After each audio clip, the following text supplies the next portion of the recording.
नमस्कार, आप देख रहे हैं न्यूज टाइम। मैं हूं फसाहत खान यूसुफी। धीरे धीरे यह साफ होता जा रहा है कि कांग्रेस और बीजेपी दोनों लोकसभा चुनाव से पहले खुले तौर पर नहीं लेकिन इशारों ही इशारों में अपने प्रधानमंत्री पद के दावेदार का ऐलान कर देंगी। बहुत मुमकिन है कि कांग्रेस राहुल गांधी में अपना भविष्य देखे, लेकिन बीजेपी में इस बात पर घमासान है कि आखिर पार्टी किस नेता के झंडे तले जंग में उतरेगी। ऐसे में स्वामी रामदेव ने मोदी को हनुमान बताते हुए उनका नाम आगे बढ़ाया है। दूसरी तरफ राहुल गांधी बीजेपी के गढ़ मध्य प्रदेश में थे और अपनी पार्टी के लिए मैदान तैयार करते दिखे।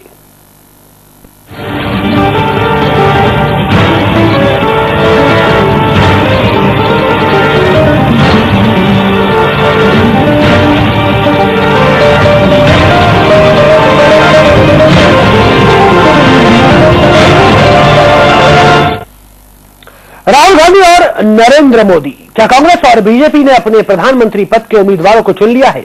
शायद नहीं, लेकिन दोनों ही नेता पूरे देश में घूम घूम कर अपने नाम पर सहमति बनाते दिख रहे हैं।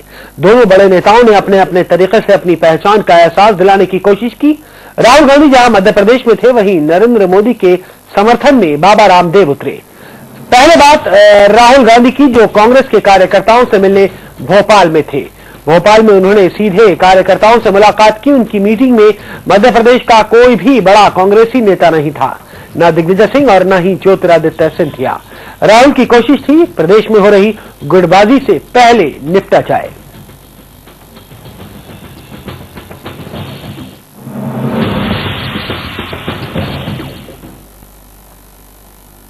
असल में कांग्रेस मध्य प्रदेश में कई खेमों में बची हुई है और इसी वजह से पार्टी लगातार 2 चुनाव से पिट रही है। इस बात का इल्म कांग्रेस आलाकमान को भी है और राज्य के नेताओं को भी। लेवल तक के चुने हुए प्रतिनिधियों के साथ चर्चा करने के लिए आई है। राहुल जी का ये प्रयास सराहनीय है और केवल मध्य प्रदेश में नहीं हुआ है, ये अभी तक उड़ीसा में, पंजाब में, महाराष्ट्र में, कर्नाटक में जा चुके हैं और केरला तक जा चुके हैं। अब मध्य प्रदेश में भी आए और बहुत अच्छे वातावरण में चर्चा हो रही है कि तो मजबूत करना है तो हमें निचले स्तर के कार्यकर्ताओं को मजबूत करना पड़ेगा। उम्मीदवार का चयन सबकी राय मशविरा के साथ नीचे से ऊपर तक होना चाहिए और साथ में संगठन को कैसे मजबूत किया जा सकता है समस्याओं के बारे में चर्चा कर रहे हैं। ये उनका प्रयास अत्याधिक सराहनीय है। कार्यकर्ता अपनी भावनाएं, अपनी सोच विचारधारा, अपनी पीड़ा कांग्रेस के शीर्ष नेतृत्व को बताने का एक मौका राहुल गांधी ने दिया है। इससे कांग्रेस के आम कार्यकर्ता का मनोबल बढ़ रहा है और इसका जो प्रभाव पड़ेगा आने वाले चुनाव में भी इसका एक सकारात्मक प्रभाव पड़ेगा, इसका मुझे पूरा विश्वास है। जो राहुल जी की सोच और विचारधारा है कि प्रजातंत्र प्रणाली में हर आवाज की सुनवाई होनी चाहिए और हर आवाज की केवल सुनवाई नहीं लेकिन हर आवाज को हक दिया जाना चाहिए। राहुल के मध्य प्रदेश पहुंचने की खबर से प्रदेश की राजनीति पहले ही गर्म हो गई थी। बीजेपी के निशाने पर राहुल और उनकी रणनीति ही है। प्रदेश बीजेपी के नेताओं ने कांग्रेस को राहुल के मुद्दे पर ही घेरा।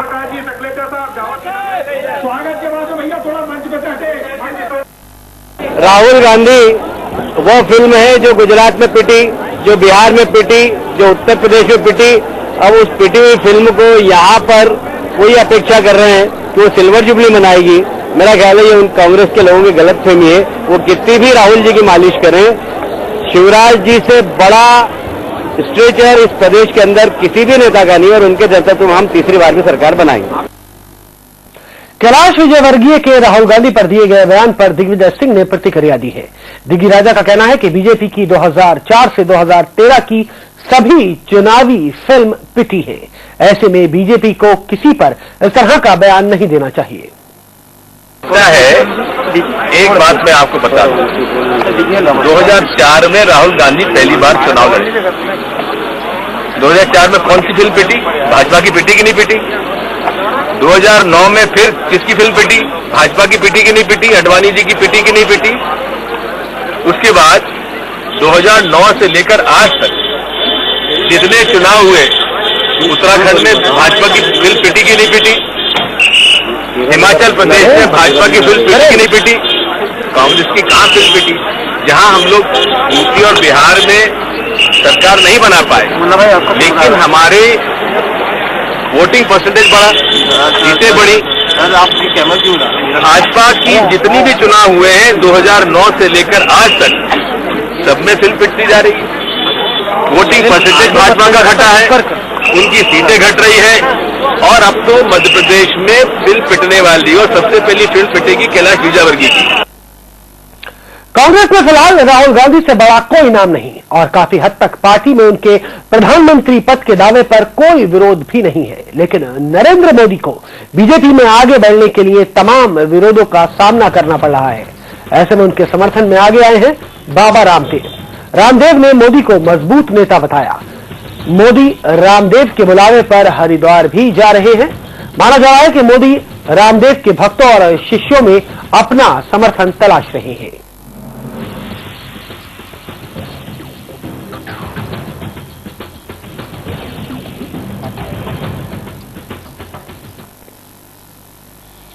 बाबा रामदेव का समर्थन मोदी के लिए फायदेमंद होगा या नहीं, इस बात को ठीक नहीं कहा जा सकता, क्योंकि बीजेपी में ना तो मोदी के नाम पर सहमति है और न ही रामदेव के सहयोग पर।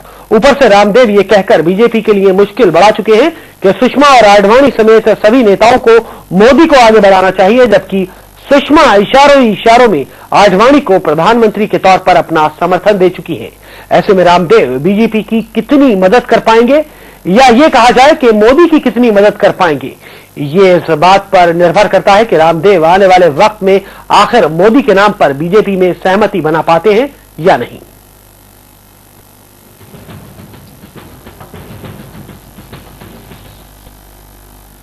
बुलेटिन में यहां रुकेंगे एक छोटे से ब्रेक के लिए।